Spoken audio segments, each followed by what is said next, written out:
Assalamualaikum warahmatullahi wabarakatuh. Bismillah walhamdulillah wassalatu wassalamu ala rasulillah Sayyidina wa maulana Muhammadin ibni Abdillah wa ala alihi wa sahbihi man walah wa la hawla wa la quwata illa billah. Amma ba'du. Alhamdulillah, ini adalah video presentasi lanjutan dari materi keempat tentang kaidah nahwu yang berhubungan dengan maf'ul bih atau objek dalam bahasa Indonesianya. Pada materi ketiga sebelumnya telah kita pelajari tentang jumlah fi'liyah dan pola penyusunan fi'il dan fa'il. Pada materi keempat ini kita akan lebih fokus ke pembahasan maf'ul bihnya dan pola fi'il plus fa'il plus maf'ul bih. Maf'ul bih sendiri adalah objek yang dikenai pekerjaan. Jadi, kalau fi'il adalah kata kerjanya dan fa'il adalah pelaku pekerjaan, maka maf'ul bih adalah objeknya. Objek yang dikenai pekerjaan. Sebagai contohnya, doroba Zaidun kalban. Zaid memukul anjing. Di sini kata kerjanya atau fi'ilnya adalah doroba, memukul. Ini pekerjaan memukul. Diungkapkan dengan menggunakan kalimat fi'il. Sedangkan fa'il atau pelaku pekerjaan adalah Zaid. Zaid adalah pelaku pemukulan. Sedangkan objek yang dikenai pekerjaan, yaitu objek yang dipukul oleh Zaid, adalah kalban, anjing. Ini pola yang sudah sama-sama kita pahami. Ada subjek atau fa'il, ada predikat atau fi'il, dan ada objek atau maf'ul bih.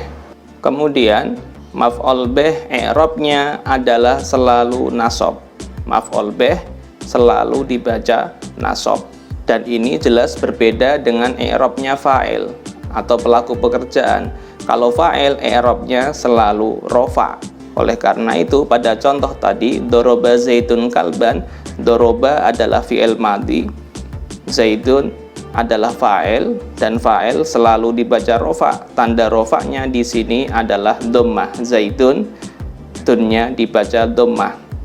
Sedangkan kalban di sini sebagai maf'ul bih atau objek dibaca nasab, dan tanda nasabnya adalah fathah. Kalban, ba-nya di fathah tanwin. Ya, ini adalah sekilas tentang pengertian maf'ul bih, bahwasanya maf'ul bih adalah objek yang dikenai pekerjaan dan maf'ul bih i'rabnya selalu dibaca nasab.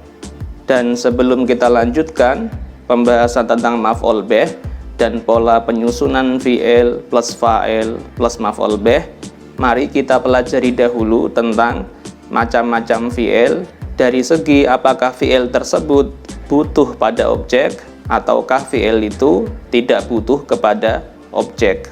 Kenapa perlu kita bahas dahulu macam-macam fi'il tersebut? Ya, karena kalau fi'il itu tidak butuh kepada objek, tentunya fi'il tersebut tidak memiliki objek.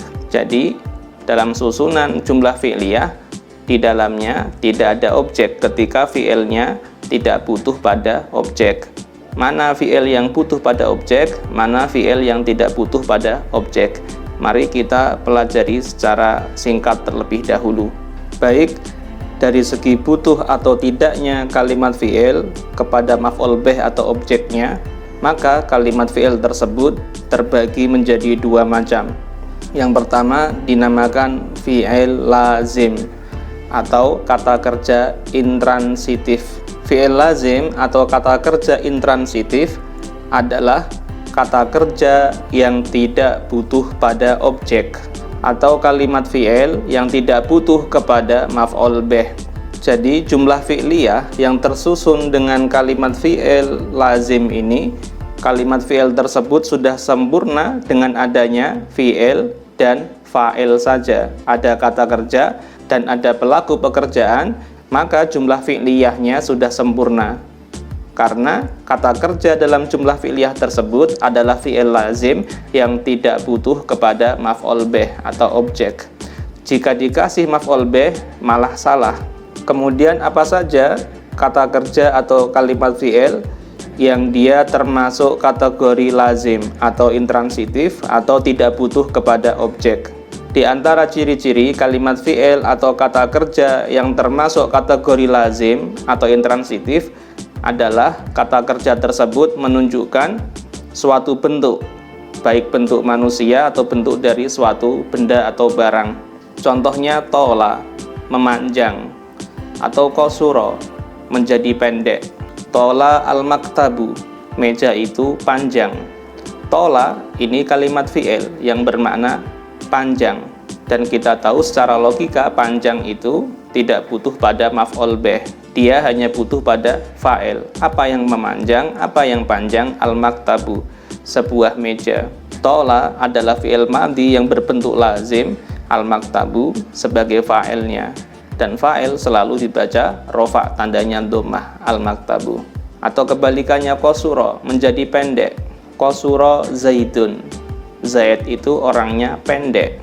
Menjadi pendek, kosuro fi'il madhi, bentuknya lazim, tentunya tidak butuh pada maf'ul bih atau objek, dia hanya butuh dengan fa'il. Siapa yang pendek? Zaidun, Zaid. Di antara ciri kalimat fi'il lazim adalah kalimat fi'il tersebut menunjukkan sebuah makna kebersihan atau kebalikannya makna kekotoran. Misalnya kata kerja nadzufa, menjadi bersih, tohuro, menjadi suci, kebalikannya wasikho, menjadi kotor, qadhura, juga menjadi kotor, danisa, menjadi kotor atau najis. Kata kerja yang menunjukkan makna kebersihan atau kekotoran ini termasuk kata kerja atau kalimat fi'il lazim yang mana tidak butuh kepada objek. Contohnya tohuro as-saubu, pakaian telah menjadi suci. Tohuro, menjadi suci, ini kata kerja lazim, intransitif, menjadi suci, menjadi kotor dan sebagainya, tentu tidak butuh kepada objek atau maf'ul bih. Kata kerja tersebut hanya butuh kepada fa'il. Tohuro, menjadi suci, apa? As-saubu, pakaian. As-saubu fa'il, dibaca rofa, tandanya dhammah, as-saubu. Atau kebalikannya wasikho as-saubu, pakaian itu menjadi kotor. Wasikho, menjadi kotor, juga kalimat fi'il lazim, intransitif, tidak butuh pada objek, tapi hanya butuh kepada subjek fa'il, as-saubu. Wasikho, menjadi kotor, apa yang kotor? Fa'ilnya adalah as-saubu, pakaian, pakaian itu kotor. Dan as-saubu fa'il, dibaca rofa, tandanya dhammah, as-saubu. Di antara ciri kalimat fi'il yang masuk kategori lazim adalah kalimat fi'il tersebut menunjukkan perasaan, ya, keadaan psikologis atau kejiwaan pada diri manusia yang sifatnya tidak tetap, artinya datang dan pergi sifat tersebut. Contohnya kasula, menjadi malas, kebalikannya nasyito, menjadi rajin. Malas, rajin ini adalah sifat dalam diri manusia yang sifatnya datang dan pergi. Sifat tersebut datang ketika ada suatu sebab dan pergi ketika sebabnya sudah hilang. Contohnya kasula at-thalibu, menjadi malas seorang pelajar tersebut. Kasula fi'il madhi lazim, tidak butuh kepada objek, tapi dia hanya butuh kepada fa'il. Kasula, siapa yang malas? At-thalibu, seorang pelajar. Atau kebalikannya nasyito at-thalibu, seorang pelajar tersebut menjadi rajin. Nasyito, menjadi rajin, siapa? At-thalibu, seorang pelajar. Dan at-thalibu di sini menjadi fa'il, maka fa'il selalu dibaca rofa dan tandanya di sini dhammah, at-thalibu.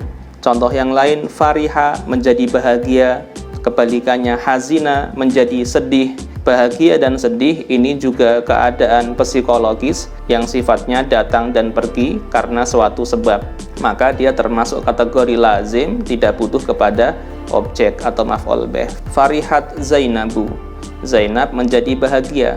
Fariha, menjadi bahagia, fi'il madhi, kemudian ditambahi tak ta'nis atau tak sukun di akhir kata farihat, yang menunjukkan bahwasanya fa'ilnya atau subjeknya adalah mu'annas atau perempuan. Farihat, siapa yang bahagia? Zainabu, Zainab, perempuan.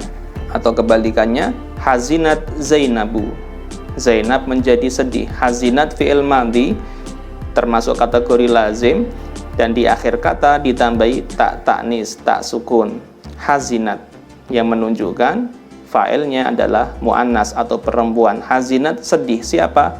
Zainabu, Zainab. Zainab sebagai fa'il pasti dibaca rofa, dan di sini tanda rofanya adalah dhammah. Bahagia sedih ini juga kata kerja yang intransitif, tidak butuh kepada objek. Contoh yang lain, syajua menjadi pemberani, jabuna menjadi pengecut atau penakut, karuma menjadi dermawan. Artinya kata kerja yang menunjukkan keadaan kejiwaan, keadaan psikologi seseorang yang datang dan pergi karena sebab tertentu, ini termasuk kata kerja intransitif, fi'il lazim. Samina menjadi gemuk, nahufa menjadi kurus, ini juga termasuk kategori fi'il lazim yang tidak butuh kepada objek. Dan di antara ciri-ciri kalimat fi'il lazim adalah kata kerja tersebut menunjukkan sebuah pekerjaan yang dilakukan oleh manusia, yang pekerjaan tersebut dilakukan atau dikerjakan dengan seluruh anggota tubuhnya atau dengan sebagian besar anggota tubuhnya. Seperti pekerjaan koma, berdiri. Pekerjaan berdiri itu dilakukan dengan sebagian besar anggota tubuh manusia. Atau kebalikannya jalasa, duduk. Pekerjaan duduk juga dilakukan dengan sebagian besar anggota tubuh manusia. Farro, berlari. Masya, berjalan. Nama, tidur. Istaiqodho, bangun dari tidur. Pekerjaan-pekerjaan yang dilakukan oleh manusia dengan sebagian besar anggota tubuhnya tersebut juga biasanya termasuk kategori fi'il lazim atau kata kerja intransitif yang tidak butuh kepada objek. Contoh nama Zaidun, Zaid telah tidur. Nama fi'il madhi dan dia termasuk kategori fi'il lazim intransitif yang tentu tidak butuh kepada objek. Akan tetapi kata kerja tidur hanya butuh kepada subjek atau fa'il. Nama tidur, siapa yang tidur? Zaidun. Fa'ilnya Zaid, dibaca rofa dan tandanya adalah dhammah, Zaidun. Atau kebalikannya, istaiqodho Zaidun, Zaid bangun tidur. Istaiqodho kata kerja intransitif atau fi'il lazim yang tentunya tidak butuh kepada objek, tapi hanya butuh kepada subjek atau fa'il. Siapa yang bangun tidur? Zaidun. Fa'ilnya Zaid, dibaca rofa, tandanya dhammah. Dan hal tersebut saya kira mudah untuk kita logikakan, mana kata kerja yang butuh objek dan mana kata kerja yang tidak butuh objek. Contohnya tadi tidur, bangun tidur, berjalan, berlari, duduk, berdiri, ini adalah pekerjaan-pekerjaan yang melibatkan sebagian besar anggota tubuh manusia, biasanya lazim atau intransitif dan tidak butuh kepada objek. Baik, sekarang kita bahas kata kerja yang kedua, yaitu kalimat fi'il muta'addi atau kata kerja transitif, yaitu kata kerja yang butuh kepada maf'ul bih atau objek. Artinya dalam jumlah fi'liyah, supaya jumlah fi'liyah tersebut maknanya semakin sempurna, maknanya semakin jelas, dia perlu dilengkapi dengan maf'ul bih atau objek. Dikarenakan kalimat fi'il atau kata kerja yang menyusun jumlah fi'liyah tersebut merupakan kalimat fi'il muta'addi atau kata kerja transitif yang karakternya selain butuh kepada fa'il juga butuh kepada maf'ul bih atau objek. Kata kerja yang bagaimana yang termasuk kategori transitif atau muta'addi? Ya, berarti kata kerja yang selain kata kerja lazim yang telah saya jelaskan tadi. Di antara ciri-ciri kalimat fi'il atau kata kerja itu transitif atau muta'addi adalah kata kerja yang menunjukkan pekerjaan yang mana pekerjaan tersebut dilakukan hanya dengan sebagian anggota badan manusia. Contohnya pekerjaan yang dilakukan hanya dengan tangan. Kataba, menulis. Ini transitif, butuh pada objek. Contohnya kataba Zaidun ad-darsa. Zaid menulis pelajaran. Pekerjaan menulis itu dilakukan dengan hanya sebagian anggota tubuh, dengan tangan saja. Biasanya pekerjaan yang cirinya seperti itu butuh kepada objek. Zaid menulis, apa yang ia tulis? Ad-darsa, pelajaran. kataba, kata kerja atau fi'il, dan dia termasuk muta'addi atau transitif. Fa'ilnya adalah Zaidun, yang menulis adalah Zaidun. Apa yang ditulis Zaid? Objeknya apa? Maf'ul bihnya apa? Ad-darsa, pelajaran. Ad-darsa karena sebagai objek atau maf'ul bih dibaca nasab, tandanya fathah. Ad-darsa. Sedangkan Zaidun karena dia sebagai fa'il atau subjek dibaca rofa, tandanya dhammah, Zaidun. Seperti itu. Contohnya lagi, pekerjaan yang dilakukan dengan tangan, memukul. Di awal pelajaran saya contohkan, doroba Zaidun kalban. Zaid memukul anjing. Memukul itu cukup pakai tangan dengan sebagian anggota tubuh manusia. Biasanya butuh objek, dan betul doroba memang butuh pada objek. Doroba kata kerja transitif atau kalimat fi'il muta'addi, Zaidun sebagai fa'il dibaca rofa, tandanya dhammah, kalban anjing ini sebagai objek atau maf'ul bih dibaca nasab, tandanya fathah. Contohnya lagi, kata kerja transitif atau kalimat fi'il muta'addi, pekerjaan yang dilakukan dengan sebagian anggota tubuh manusia, telinga. Mendengar, sami'a, mendengar. Mendengar atau sami'a juga butuh kepada objek. Sami'a Zaidun al-kalama. Zaid mendengar pembicaraan. Sami'a kata kerja transitif atau kalimat fi'il muta'addi butuh pada fa'il, yaitu Zaidun. Zaidun yang mendengar sebagai fa'il dibaca rofa, tandanya dhammah. Dan juga butuh kepada maf'ul bih atau objek. Apa yang Zaid dengar? Al-kalama, pembicaraan. Al-kalama sebagai maf'ul bih dibaca nasab, tandanya adalah fathah. Al-kalama, mimnya di fathah. Pekerjaan yang menggunakan mata, nadhara, melihat. Melihat ini juga butuh pada subjek dan butuh pada objek. Nadhara Zaidun asyajarota. Zaid memandang pepohonan. Nadhara kalimat fi'il muta'addi, dia butuh pada subjek yaitu Zaidun sebagai fa'il dibaca rofa, tandanya dhammah, dan butuh pada objek atau maf'ul bih yaitu asyajarota. Apa yang dipandang Zaid? Asyajarota, pohon. Asyajarota maf'ul bih dibaca nasab, tandanya adalah fathah.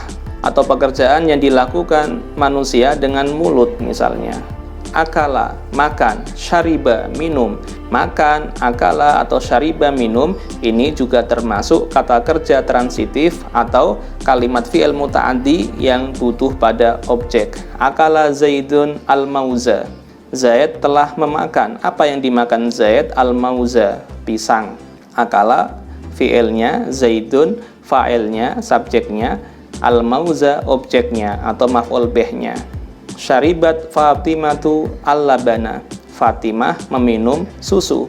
Syaribat fi'ilnya, dan dia kalimat fi'il muta'addi yang ditempeli oleh tak ta'nis, tak sukun di akhir kata syaribat. Kenapa ada tak ta'nisnya? Menunjukkan fa'ilnya atau subjeknya adalah mu'annas atau perempuan. Syaribat, meminum. Siapa yang meminum? Fatimatu, Fatimah, perempuan. Apa yang Fatimah minum? Al-labana, susu. Fatimah fa'il dibaca rofa, tandanya dhammah. Al-labana maf'ul bih atau objek dibaca nasab, tandanya fathah. Ya, seperti itu ya. Di antara ciri-ciri kalimat fi'il muta'addi atau kata kerja transitif yang butuh pada objek adalah pekerjaan-pekerjaan yang cukup dilakukan manusia dengan sebagian anggota tubuhnya saja. Dan sebaliknya, pekerjaan-pekerjaan yang dilakukan oleh manusia dengan melibatkan seluruh anggota tubuhnya atau sebagian besar anggota tubuhnya, berdiri, duduk, berjalan, berlari, itu biasanya masuk kategori intransitif atau kalimat fi'il lazim yang tidak butuh pada objek. Ini sekilas tentang kalimat fi'il muta'addi dan kalimat fi'il lazim. Yang perlu kita ketahui di sini adalah maf'ul bih atau objek hanya muncul dalam jumlah fi'liyah yang kata kerjanya adalah kata kerja transitif atau muta'addi. Maka mustahil ada objek yang muncul pada jumlah fi'liyah yang kata kerjanya adalah kata kerja intransitif atau kalimat fi'il lazim. Ya, memang ada kata kerja intransitif atau kalimat fi'il lazim yang dia bisa menjadi muta'addi. Aslinya dia lazim, tapi bisa menjadi muta'addi dengan bantuan huruf jar. Saya ulangi lagi, memang ada sebagian kalimat fi'il lazim atau kata kerja intransitif yang bisa berubah menjadi transitif, bisa berubah menjadi muta'addi. Awalnya lazim menjadi muta'addi. Awalnya tidak butuh kepada objek, sekarang butuh pada objek dengan cara dibantu huruf jar. Artinya antara kata kerja dengan objeknya disela-selai dengan tambahan huruf jar. Contoh, jalasa, duduk. Jalasa Ahmadu, Ahmad telah duduk. Jalasa itu intransitif, lazim, tidak butuh pada objek. Tapi bisa ditambahi objek dengan syarat dibantu dengan huruf jar. Contoh, jalasa Ahmadu alal kursiyi. Ahmad duduk di atas kursi. Alal kursi, di atas kursi, ini adalah jar majrur. Ala huruf jar, al kursiyi isim majrur, isim yang dibaca jar. Kalimat Ahmad telah duduk itu sebenarnya adalah yang secara i'rab jalasa telah duduk. Sebenarnya dia kata kerja intransitif atau lazim. Ahmadu sebagai fa'il dibaca rofa, tandanya dhammah. Alal kursi ini terdiri dari huruf jar dan isim majrur. Al jar wal majrur. Ala huruf jar bermakna di atas, al kursi isim yang dibaca jar dan tanda jarnya adalah kasroh, alal kursi. Rangkaian kata di atas kursi itu sebenarnya adalah keterangan tempat. Ahmad duduk, di mana duduknya? Di atas kursi. Akan tetapi para ulama nahwu, kata keterangan tempat yang tersusun dari jar dan majrur ini di atas kursi ini bisa diposisikan sebagai maf'ul bih untuk jalasa. Ahmad duduk di atas kursi. Dan maf'ul bih yang seperti ini dinamakan maf'ul bih ghairus sharih. Al maf'ulu bih ghairus sharih. Maf'ul bih yang tidak tampak jelas. Karena secara zahir, secara kasat mata itu adalah jar majrur yang menunjukkan keberadaan tempat. Tetapi secara makna bisa difungsikan sebagai objek yang tidak jelas. Intinya adalah jalasa ini kata kerja intransitif atau fi'il lazim. Tetapi dalam kalimat jalasa Ahmadu alal kursiyi sudah berubah dia berubah menjadi muta'addi biharfil jar, kata kerja yang menjadi transitif tapi dengan bantuan huruf jar. Huruf jarnya apa? Ala, jalasa Ahmadu alal kursiyi. Karena dibantu huruf jar, kata kerja jalasa jadi punya maf'ul bih, jadi punya objek. Tapi objek yang tidak tegas, objek yang sifatnya samar-samar ya, karena hakikatnya terdiri dari huruf jar dan isim majrur yang menunjukkan sebuah tempat. Contoh yang lain, marro, melewati. Marortu bi Zaidin. Saya berjalan melewati Zaid. Marro, berjalan atau melewati ini sebenarnya adalah kata kerja intransitif lazim, tidak butuh pada objek, hanya butuh kepada fa'il. Fa'ilnya adalah saya, tu, marro, berjalan melewati, tu, saya berjalan melewati. Dan dia tidak butuh objek, artinya sudah sempurna dengan susunan fi'il dan fa'il. Saya telah berjalan, begitu saja. Tetapi dengan bantuan huruf jar, marro ini yang awalnya intransitif bisa menjadi transitif, yang awalnya lazim bisa menjadi muta'addi, yang awalnya tidak punya objek bisa jadi punya objek, yaitu huruf jar yang berupa bi, dengan, bi Zaidin, dengan Zaid. Artinya saya berjalan melewati Zaid. Bi Zaidin ini terdiri dari bi huruf jar, dengan Zaidin isim majrur, isim yang dibaca jar, tandanya kasrah. Bi Zaidin di sini secara makna bisa difungsikan sebagai objek atau maf'ul bih untuk kata kerja marro, melewati. Tapi maf'ul bih yang sifatnya tidak jelas. Al maf'ul bih ghairus sharih, maf'ul bih yang tidak jelas. Intinya, ya memang ada sebagian fi'il lazim atau kata kerja intransitif yang awalnya tidak punya objek, bisa punya objek, bisa punya maf'ul bih, yaitu dengan bantuan huruf jar. Tapi objek atau maf'ul bih tersebut dinamakan maf'ul bih ghairu sharih, yang tidak jelas, karena secara i'rab pun masih dibaca jar. Pada contoh tadi, marartu bi zaidin, zaidnya kasroh, dibaca jar karena kemasukan huruf ba. Jalasa Ahmadu alal kursiyi, al kursiyi juga dibaca jar karena kemasukan huruf jar ala. Akan tetapi hanya saja secara makna bisa difungsikan sebagai maf'ul bih, seperti itu. Sekarang kita masuk ke pembahasan berikutnya, yaitu pembahasan pola-pola susunan fi'il, fa'il, dan maf'ul bih. Seringnya jumlah fi'liyah yang tersusun dari fi'il, fa'il, dan maf'ul bih itu susunannya urut, fi'il dulu, kemudian fa'il, kemudian maf'ul bih. Tapi kadang-kadang ada yang susunannya berbeda, fi'il dulu, kemudian maf'ul bih, kemudian baru fa'il. Jadi maf'ul bihnya ditaruh tengah. Dan kadang-kadang maf'ul bih ditaruh awal, maf'ul bih paling awal, baru fi'il, kemudian baru fa'il. Ya, ini akan kita bahas secara singkat. Yang pertama, pola susunan fi'il plus fa'il plus maf'ul bih. Susunan yang seperti ini sudah kita contohkan banyak pada pembahasan yang baru saja itu. Sami'a zaitun al-kalama, sami'a ini kata kerja dahulu, zaitun kemudian fa'il, baru al-kalama maf'ul bih atau objek.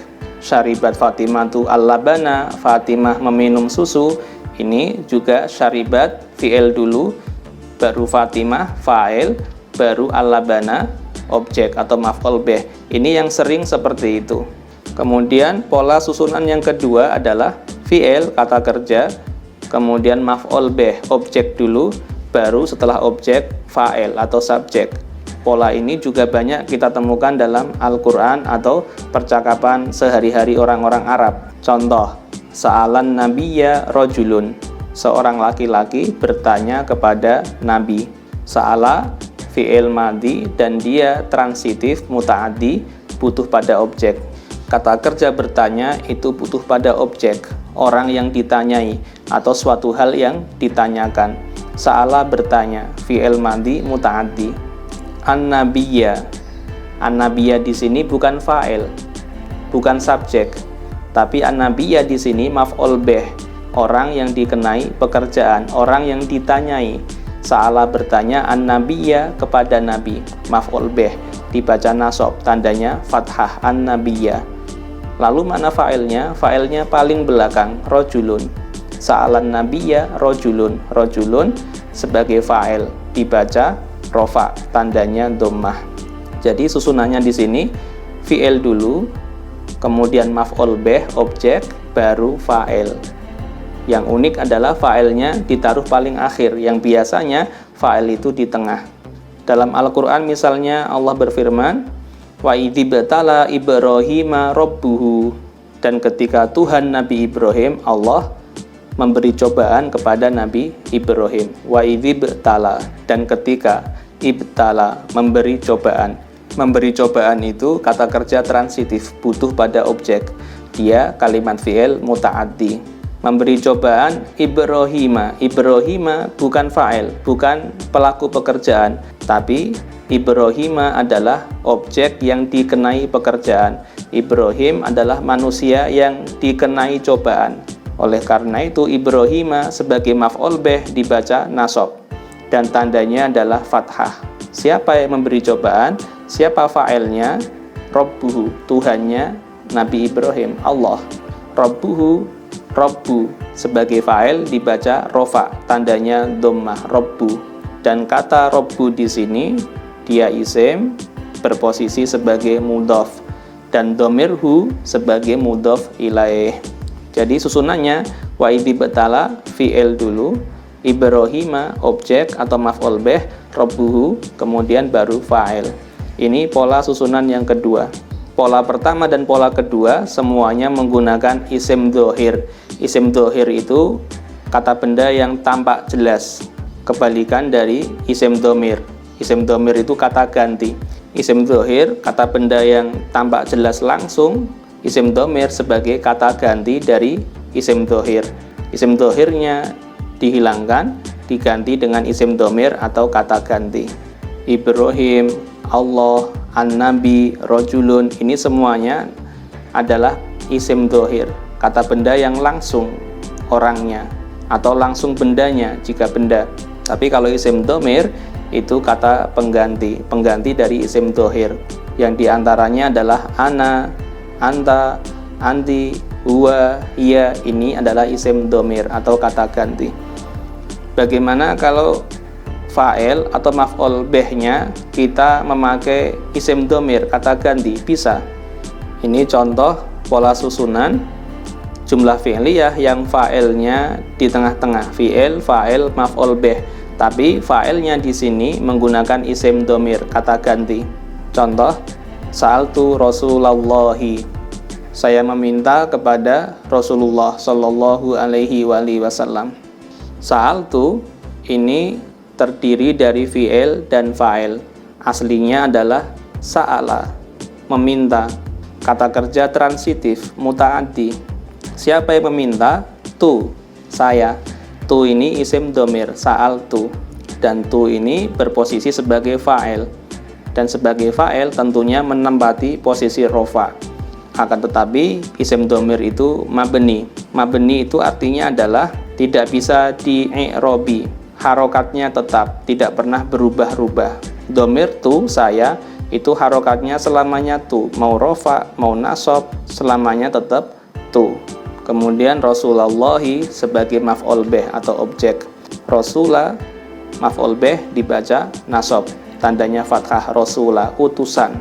Dan rasula di sini sebagai mudhof. Allahi mudhof ilaih. Utusannya siapa? Utusannya Allah, Rasulullahi. Dan Allahi mudhof ilaih dibaca jer. Tanda jernya adalah kasrah, Rasulullahi. Kemudian pola susunan fi'il plus fa'il plus maf'ul bih. Tetapi fa'ilnya isim dhamir dan maf'ul bihnya juga isim dhamir. Contoh, amartuka. Amartuka ini kelihatannya satu kata, tapi tidak, ini tiga kata. Kata yang pertama fi'il, kata yang kedua fa'il, kata yang terakhir maf'ul bih. Amartuka, saya memerintahkan pada kamu. Amartuka fi'ilnya ini aslinya adalah amaro, memerintahkan. Fi'il madhi transitif muta'addi. Siapa yang memerintahkan? Tu, saya. Jadi dhamir tu ini kata ganti saya berposisi sebagai fa'il. Siapa yang saya perintah? Ka, kamu. Isim dhamir ka yang bermakna kamu ini berposisi sebagai maf'ul bih atau objek. Akan tetapi isim dhamir itu mabni, tidak bisa di-i'robi, artinya harokatnya tidak bisa dirubah-rubah. Tu ya tetap tu, ka ya tetap ka, mau nasab mau rofa, harokatnya selamanya sama. Contoh lagi misalnya as'aluka, saya meminta padamu, atau saya bertanya padamu. Ini juga susunannya fi'il, fa'il, dan maf'ul bih. As'aluka, as'alu, bertanya. Ini fi'il mudhari' muta'addi yang butuh pada subjek, juga butuh pada objek. Subjeknya adalah isim dhamir mustatir, isim dhamir yang disembunyikan pada kalimat fi'il tersebut, yang apabila dibunyikan berbunyi ana, as'alu, ana. As'alu bertanya, fa'ilnya ana, saya. As'alu, ana, siapa maf'ul bihnya, objeknya ka, kamu. Jadi ana sebagai fa'il berposisi rofa, dan ka, kamu, sebagai maf'ul bih berposisi nasab. As'aluka fi'il, fa'il, maf'ul bih. Fa'ilnya isim dhamir, maf'ul bihnya isim dhamir. Pola susunan fi'il, fa'il, maf'ul bih berikutnya adalah fi'il, kemudian maf'ul bih, kemudian baru fa'il.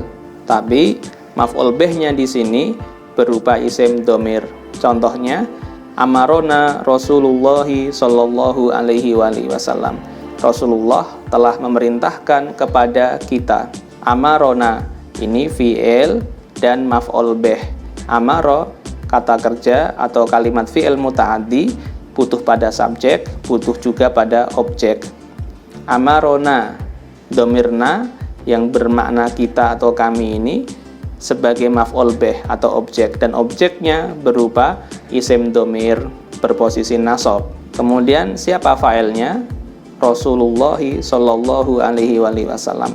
Yang memerintahkan kepada kami adalah Rasulullah. Rasulullah sebagai fa'il, dia dibaca rofa, tandanya dhammah rasulu. Dan rasulu utusan ini mudhaf, Allahi mudhaf ilaih. Rasulullah di sini isim dhohir, kebalikan dari isim domir, isim yang tampak, isim yang secara langsung, bukan pengganti. Kalau domirna itu adalah kata ganti, bukan isim dhohir. Contoh yang lain misalnya, sa'alani ustadzun, ustadz bertanya kepada saya. Sa'alani ustadzun, ini susunannya adalah fi'il plus maf'ul bih, dan maf'ul bihnya berupa isim domir, baru fa'il, dan fa'ilnya isim dhohir. Sa'alani, sa'ala fi'il madhi muta'addi, butuh pada subjek, butuh pada objek. Ni, ini objeknya, kepada saya, dan domir ni kepada saya ini berposisi sebagai maf'ul bih, objek. Secara i'rab dia menempati posisi nasab. Siapa yang bertanya kepada saya? Ustadzun, seorang ustadz sebagai fa'il, dan dia dibaca rofa, tandanya dhammah. Sa'ala fi'il, ni maf'ul bih berupa isim domir atau kata ganti, ustadzun fa'il dan berupa isim dhohir, bukan isim domir. Susunan pola fi'il, fa'il, dan maf'ul bih yang terakhir adalah maf'ul bih dulu, kemudian baru fi'il, kemudian baru fa'il. Jadi maf'ul bih yang biasanya paling belakang di sini ditaruh paling depan. Contohnya, khubzan akaltu, saya memakan roti. Akan tetapi rotinya saya taruh paling depan, khubzan, roti.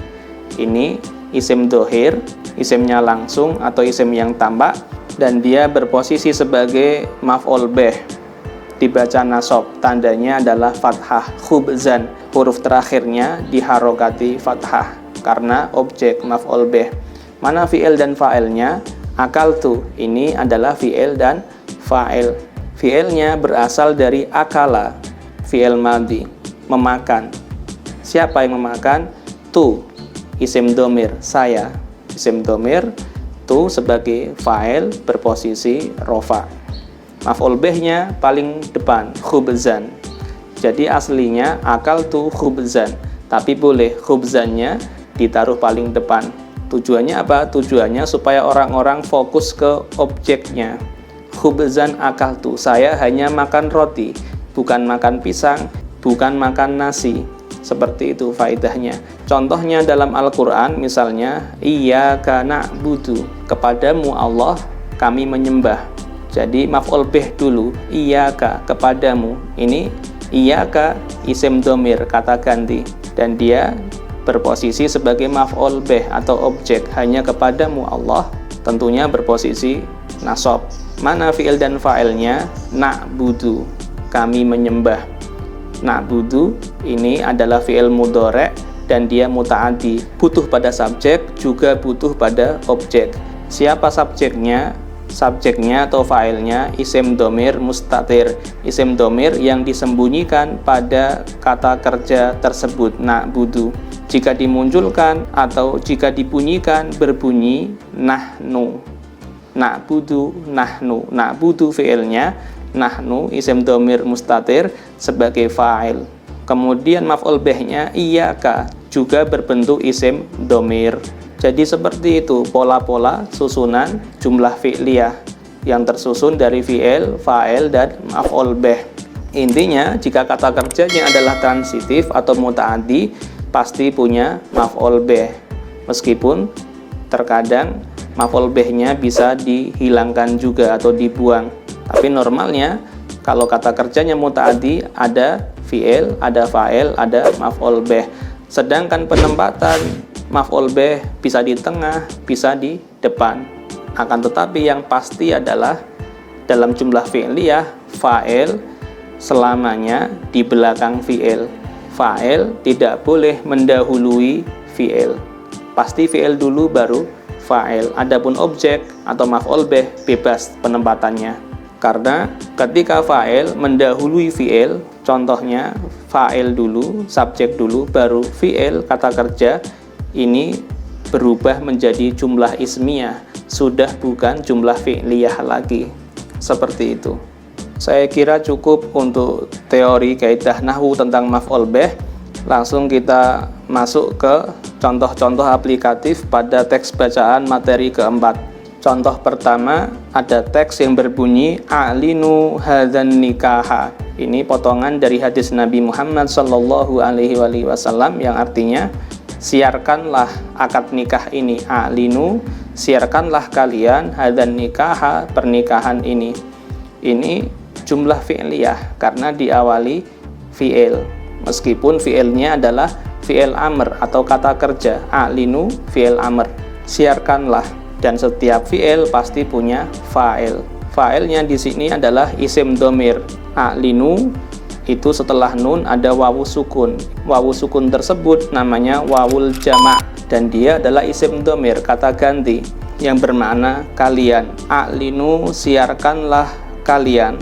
Siarkanlah kata kerja kalian sebagai fa'il, dan fa'il tentunya berposisi rofa. Kemudian kita perhatikan a'linu, siarkanlah, itu adalah kata kerja transitif, fi'il muta'addi yang tentu butuh pada fa'il, juga butuh pada objek atau maf'ul bih. Mana objeknya? Apa yang perlu kita siarkan? Hadzan nikaha, akad nikah ini. Hadzan nikaha di sini sebagai maf'ul bih atau objek. Hadza ini adalah isim isyarah, kata tunjuk, dan dia sebagai maf'ul bih secara i'rab berposisi nasab. Akan tetapi hadza isim isyarah ini dia mabni. Mabni artinya harokatnya tidak berubah-ubah selamanya ya. Hadza an-nikaha musyar ilaih, kata yang ditunjuk. Hadza ini kata tunjuk. Apa yang ditunjuk? An-nikaha, akad nikah ini adalah sesuatu yang ditunjuk dengan isim isyarah tadi. An-nikaha atau musyar ilaih istilahnya, i'rabnya selalu mengikuti isim isyarah. Isim isyarahnya menempati posisi nasab, maka musyar ilaihnya an-nikaha juga dibaca nasab. Tanda nasabnya fathah, an-nikaha. A'linu hadzan nikah, ini jumlah fi'liyah. Kalimat fi'ilnya berupa fi'il amr, kata perintah. Fa'ilnya berupa isim dhamir, dan maf'ul bihnya berupa isim isyarah dan musyar ilaihnya. Kemudian contoh aplikatif yang kedua adalah di sini ada redaksi yang berbunyi walidzalika ishtarata fiha al-adalata. Ishtarata fiha al-adalata adalah jumlah fi'liyah karena diawali dengan kalimat fi'il ishtarata. Ishtarata fihal adalata artinya mensyaratkan Al-Imam Asy-Syafi'i di dalam diri para saksi adanya sifat adil. Ishtarata fi'il madhi, dan dia fi'il madhi muta'addi atau kata kerja transitif yang butuh pada subjek juga butuh pada objek. Subjeknya mana? Subjeknya isim dhamir mustatir, kata ganti yang disembunyikan pada kata ishtarata tadi. Apabila dimunculkan berbunyi huwa. Ishtarata mensyaratkan. Siapa? Huwa, dia. Jadi isim dhamir huwa sebagai fa'il menempati posisi rofa, dan huwa dia ini secara makna kembali ke lafadz sebelumnya. Al-Imam Asy-Syafi'i, Imam Syafi'i ishtarata mensyaratkan huwa dia. Dia siapa? Dia Al-Imam Asy-Syafi'i fiha di dalam diri para saksi nikah. Ini jar dan majrur, fi huruf jar di dalam, ha kembali ke diri para saksi. Isim dhamir yang menempati posisi jar. Fiha ini hanya sebagai kata pelengkap, jar majrur. Kemudian mana maf'ul bihnya, mana objeknya, apa yang disyaratkan oleh Al-Imam Asy-Syafi'i? Al-adalata, adanya sifat adil.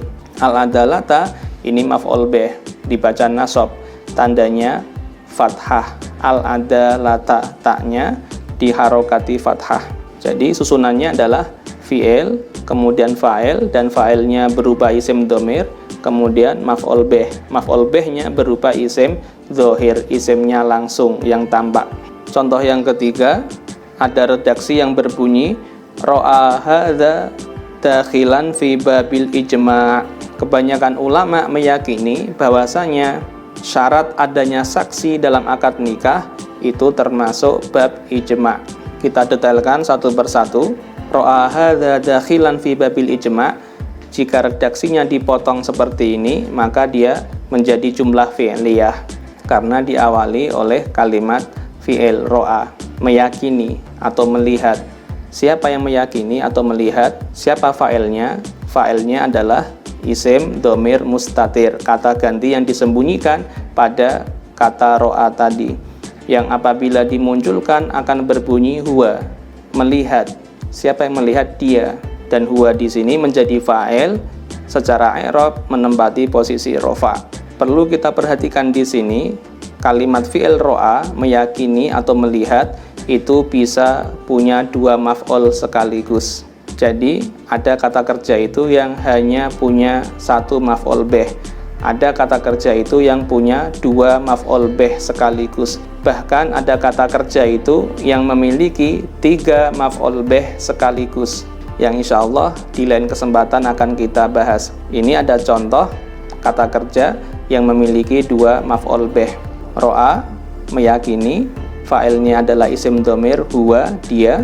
Kemudian mana maf'ul bihnya? Maf'ul bihnya ada dua. Maf'ul bih yang pertama adalah hadza, dia meyakini hadza, ini. Hadza isim isyarah ini sebagai maf'ul bih pertama, secara i'rab menempati posisi nasab. Hadza, ini apa? Ini kembali ke pensyaratan adanya saksi di dalam akad nikah. Hal ini dakhilan, itu masuk. Dan kata dakhilan di sini sebagai maf'ul bih yang kedua.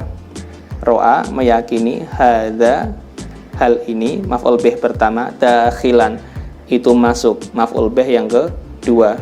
Dakhilan maf'ul bih yang kedua dari kalimat fi'il ro'a dibaca nasab dan tanda nasabnya fathah. Dakhilan, lamnya huruf terakhir dibaca fathah. Fi babil ijma'i, di dalam kategori ijma'. Fi huruf jar, babi isim majrur yang dibaca jar, tandanya adalah kasroh, babi, baknya di kasroh, dan babi ini sebagai mudhof. Al-ijma'i mudhof ilaih. Al-ijma'i sebagai mudhof ilaih juga dibaca jar karena mudhof ilaih pasti jar dan tanda jarnya juga kasroh. Al-ijma'i, ainnya atau huruf terakhirnya dibaca kasroh. Intinya ro'a hadza dakhilan fi babil ijma', ini adalah susunan jumlah fi'liyah yang tersusun dari ro'a, fi'il madhi, dia muta'addi, punya dua maf'ul bahkan, fa'ilnya adalah huwa, isim dhamir mustatir, dan hadza maf'ul bih pertamanya, dakhilan maf'ul bih keduanya. Fi babil ijma' jar majrur sebagai kata pelengkap. Contoh yang terakhir saya ambilkan dari kalimat fi'il lazim atau kata kerja intransitif. Ada redaksi di awal paragraf yang berbunyi wattafaqa Abu Hanifata wasyafi'iyyu wa Malikun ala anna syahadata min syartin nikahi. Al-Imam Abu Hanifah dan Al-Imam Asy-Syafi'i dan Al-Imam Malik, mereka sepakat bahwasanya persaksian dalam nikah min syartin nikah itu termasuk syaratnya akad nikah. Ini jumlah fi'liyah karena diawali kalimat fi'il ittafaqa, sepakat. Dan sepakat itu termasuk kalimat fi'il lazim, kata kerja intransitif yang tidak butuh kepada objek sebenarnya. Tapi saya katakan tadi pada kajian teori bahwasanya sebagian kalimat fi'il lazim atau kata kerja intransitif bisa berubah menjadi muta'addi atau transitif jika dibantu dengan huruf jar. Di sini ittafaqa dia menjadi transitif, menjadi muta'addi dengan bantuan huruf jar. Kita bahas ittafaqa, sepakat, fi'il madhi yang aslinya lazim atau intransitif kemudian menjadi muta'addi atau transitif karena bantuan huruf jar. Siapa yang sepakat? Fa'ilnya mana? Fa'ilnya adalah Abu Hanifah, Al-Imam Abu Hanifah. Abu Hanifah sebagai fa'il dibaca rofa, Abu dibaca rofa, dan tanda rofanya adalah wawu, Abu Hanifah. Kenapa tanda rofanya wawu bukan domah? Ya, karena Abu Hanifah ini termasuk asma khomsah, 5 nama-nama yang ketika rofa ditandai wawu bukan domah, yaitu ada Abu, ada Akhu, dan sebagainya.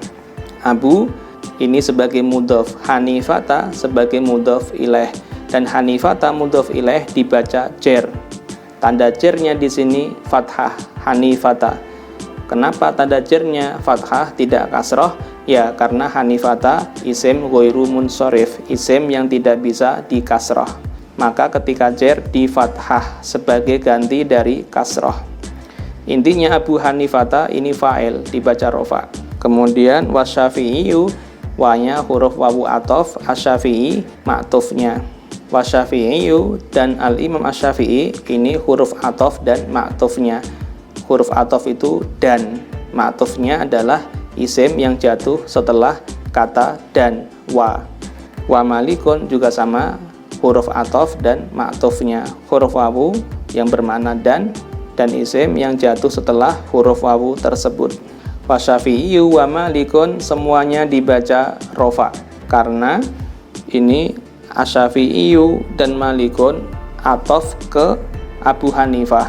Wasyafi'iyu wa malikun semuanya dibaca rofa, disamakan dengan Abu Hanifah. I'rabnya disamakan dengan Abu Hanifah. Berarti wattafaqu Abu Hanifata wa Syafi'i wa Malik, telah sepakat Al-Imam Abu Hanifah, Al-Imam Asy-Syafi'i dan Al-Imam Malik. Ittafaqo ini kata kerja intransitif atau lazim. Dia sebenarnya tidak punya maf'ul bih, tapi di sini dia punya dengan bantuan huruf jar, yaitu ala. Ala anna syahadata, bahwasanya persaksian min syartin nikahi itu termasuk syarat akad nikah. Berarti susunan kata ala anna syahadata ini yang diawali dari huruf jar dan setelahnya menempati posisi maf'ul bih atau objek. Mereka sepakat bahwasanya persaksian termasuk syarat akad nikah. Bahwasanya persaksian termasuk akad nikah itu sejatinya maf'ul bih, objek dari kesepakatan. Mereka sepakat, apa yang disepakati ini ada objeknya, ada maf'ul bihnya, yaitu mereka sepakat bahwasanya persaksian atau adanya saksi nikah itu termasuk syaratnya akad pernikahan dan dinamakan sebagai maf'ul bih ghairu sharih, maf'ul bih yang tidak jelas, karena sejatinya itu adalah huruf jar dan isim majrur. Wallahu a'lam bishawab. Ya, saya kira ini cukup kaidah nahwu tentang maf'ul bih sebagai lanjutan materi keempat. Semoga ini ada manfaatnya, kurang lebihnya saya mohon maaf. Wabillahi taufiq wal hidayah. Wassalamualaikum warahmatullahi wabarakatuh.